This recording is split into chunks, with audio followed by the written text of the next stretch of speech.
Houston, here's Lorelle. Good evening. It's hard to know when that first spark of love begins with a parent, the moment you know you would do anything for your child.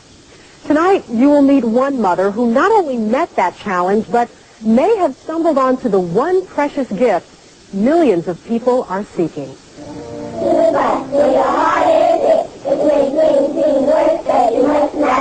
7-year-old Precious Thomas doesn't know how to quit, but she sure knows how to fight. She's been in a fight for her life since the day she was born. Every runny nose, every little slip is cause for concern. Her mother is always close by, watching for any sign that could signal yet another hospital stay. There have been so many, Rocky Thomas has lost count. Seeing her sick, not being able to run around and play and spend the night out and do other things like other children do, that's been hard.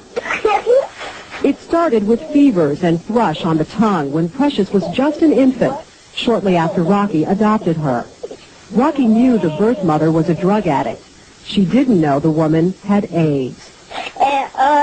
When Precious was 1 year old, Rocky got the news. Precious is HIV positive. Devastated, stunned. No. My next step was to give her the best treatment that I could. Okay, this time we start over. And so it began, an endless odyssey from one hospital, one doctor, one drug to another, in search of something to keep Precious well enough to lead a normal life. Her story went public, leading to headlines in suburban Washington, D.C. newspapers, appearances with celebrities, even a visit from President Clinton. In the meantime, one experimental treatment, Chemron, did give her more energy for almost 2 years. And the fever started coming back, and was staying at the hospitals and upper respiratory infection. But through it all, Rocky says Precious never complained. And the first part of it for me, Precious. Even though she's been sick and has missed a lot of time out of school, she's still in the top of her class. Precious is only 7, but performs at a 4th grade level. Through the years, Sandra Mitchell has watched her A student battle the virus. She was very listless. She had no energy whatsoever. She fell asleep all the time. She rarely could come to school for a week without being out sick. What kid doesn't love to go to the mall to shop or go out to a restaurant to eat? But not so long ago, an outing like this for Precious was unthinkable. If she came, she would have gotten sick, before it was over. She never could do things like this. She always missed field trips. But on this day, Precious is just like all the other kids, curious, energetic, and loving every minute of their field trip. And for once, Rocky can let down her guard and just enjoy watching her little girl be a little girl. For the last year, Precious has been monitored by doctors at the National Institutes of Health in Bethesda, Maryland. She was enrolled in 2 studies or protocols. One didn't do anything at all. Which one is that? That was FBDA. Currently, Precious is enrolled in our IL-2 protocol. Dr. Perdita Taylor says it requires intense monitoring while patients receive injections to boost the immune system and pills to drop the viral load.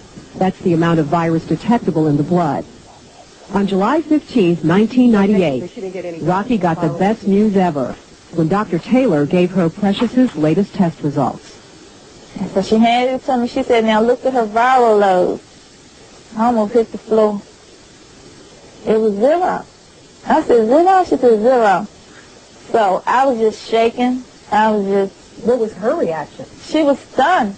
Just from looking at how she's been in the past and what she's done since she's been on the new combination, my theory was that the drop was due to the new drugs that she was on. The numbers tell one side of the story.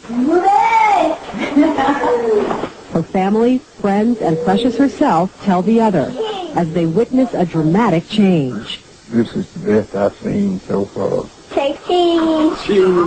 76-year-old Nathaniel Walker is overjoyed as he watches his great-granddaughter flourish. Oh, honey, she started growing, she started eating. I used to eat my food. Not at all? No, sir. Just a little bit? Just one bite. And how many bites do you take now? I eat and eat and eat and eat and eat and eat and eat. She's just like a normal child. I see no difference in her than the rest of my children. If I didn't see it with my own eyes, I wouldn't believe it. In fact, only Rocky and Precious knew the real story of her recovery, that Precious was not following the NIH protocol, but was taking an alternative treatment not approved by the FDA. A surprise to even the doctors who'd been monitoring Precious as she got better. What Rocky has revealed to us is that about midway through, she stopped giving Precious the drugs from your protocol. She never gave her these. What's your response to this kind of information that I'm giving you now? As far as her health or as far as protocols? Both. Well, I really don't know exactly what type of, repercussions this is going to have. Though Precious never took the pills from the NIH protocol, she got sick from the few injections she did take. When they came in the room, I had already packed the room. Packed up the room and said no more. She then turned to this doctor and his controversial, unapproved AIDS treatment. What did you do? I took it, and with the knowledge that I had, I did what I had to do with it. You took it without the doctor's knowledge? Yeah. Rocky's theft of the drug set off a chain reaction, melding 4 lives together forever. As you'll see when Dateline Houston continues, it is a string of events that may catch the attention of researchers around the world. Now, back to Dateline Houston. Here's Linda Lorelle. We continue our story of 3 lives brought together by a mysterious drug, the mother who steals it, the man who fights in court to take it, and the doctor who brings them all together by creating it. What parent wouldn't want their child, to not have to suffer like people with AIDS will suffer? It's not it. Hello there, Bobby. The search for that relief led Rocky Thomas all the way to Tulsa, Oklahoma, and the doorstep of Dr. Gary Davis, a family practitioner with a medical degree from Dartmouth. I want something done about AIDS, and I want something to help my patients. And I want it done now. That's what Dr. Davis told us last year when we broke the story of his controversial AIDS treatment that comes from, of all things, a goat. You know this as anti-venom. Antibodies from a horse given to a person to neutralize a snake bite. In this case, we take the antibodies from a goat that have been immunized with the virus. We give you the antibodies made in the goat to kill the virus. This story of Dr. Davis and his goat serum traveled across the country to Rocky in Maryland, where she also saw pictures of an AIDS patient in Africa, whose physician developed a goat serum based on Dr. Davis's procedures. The man's family says he went from his deathbed to being well enough to work and had no side effects. From that moment on, Rocky had only one thing on her mind. I just was going to see the goat doctor. I kept saying I'm going to see the goat doctor. There was just one problem. The goat doctor's treatment was not approved by the Food and Drug Administration. Dr. Davis has spent 2 years trying to get approval for a Phase 1 clinical trial. At one point, he actually received the go-ahead. But 6 hours before the first patient was to be injected, FDA investigators had more questions. And they say until they get the answers, Dr. Davis and his goat serum are on clinical hold. But that didn't stop Rocky from going to Tulsa to meet Dr. Davis. She made me want to learn about the procedure, what a neutralizing antibody was, and how do you give this particular serum, and what are the side effects. I've had 100 people, thousands, ask me the same thing. He told me all the proper channels to go. I called FDA. I talked to Precious' attorney. But by me going through all the proper channels, Precious was still getting sick. What did you do? I took the goat serum. I took it, and With the knowledge that I had, I did what I had to do with it. You took it without the doctor's knowledge. Yeah. What did you do with it after you took it? I gave some to Precious. And what were the results of that? The results of that was, before we came home, she was bouncing off the walls, jumping around. It was just like she had made the 360-degree turn. How long did it take before you saw a change in her? A day? Did she suffer any side effects that you could see when she was taking this drug? No. None at all? No. No fevers? No chills? No. No thrush mouth? No headaches? No. Nausea? No. Vomiting? She's doing fine. So what does goat serum look like anyway? Well, it looks like this. A clear liquid that is first frozen and then thawed to room temperature when ready to use. Rocky says she gave Precious 7 doses. During this time that she was taking the goat serum, she was also being monitored by the doctors at NIH, wasn't she? Yeah. Records at the National Institutes of Health show Precious's HIV levels dropped from 186,000 to 0 in just 4 months. Rocky couldn't wait to call Dr. Davis. She said, Precious is doing great.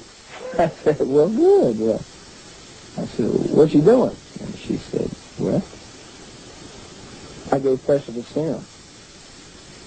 And I went, what serum? And she had given her the antibiotics. I didn't know she had it. Why didn't you report this to the authorities? I understand her position. I don't agree with the methodology, but I do understand she wants to try to save her daughter's life. I do understand that if she went to Dr. Kevorkian and he said, here's the medicine that you can use to kill yourself, go kill yourself, that you have a right to die. And here's a person saying, I want the right to live. And we got a problem with that. Might as well be on death row. A needle prick by a drug-crazed man 10 years ago infected Bob Cowan with HIV. There they go. Now he has AIDS and wants desperately to try the goat serum. What about the other drugs that are out there on the market that are approved? I can't take them. Why not? They had such adverse and devastating effects on me, they almost killed me. So Cowan asked the FDA for an emergency waiver, but was denied. Then he filed a restraining order, and that was denied. Now in court for a 3rd time, he's still trying to force the FDA to let him take the goat serum. And he's still waiting. I'm pretty passive. I haven't yelled and screamed a lot, but if I have to, I'll scream from the highest mountaintop. Get out of my way and let me get well. The FDA cannot comment on any of this because of confidentiality and the pending litigation. But it's important to note, here in Rockville, Maryland, the FDA has taken steps to speed up the drug approval process, especially when there's evidence of a major advancement in medical treatment. After the clinical trials were completed, some HIV drugs made it on the market last year in just under 3 months. Sometimes I get Dr. Davis admits there are problems with his application, and he's taken steps to correct them. But he stresses some patients simply don't have time to wait for the FDA's lengthy process of approving new drugs. If they're concerned about this, they need to sit down and talk to me, and I'll say, you take over the wheel. Let an independent group do it. Do it. But you're just saying, look at this. Look at this. Yes, as an alternative to help the patients that are dying from AIDS. What's the problem? That's what Rocky wanted to know. But instead of waiting for an answer, she took action that could land her behind bars. Are you having second thoughts? No. About any of it? No. I have not poison, danger, death, or disease. I am a friend with life that at ease. He is she, and she is he, and we are us. So don't stand there and look at disgust. Who am I, you dare to say? The lion me, still alive as can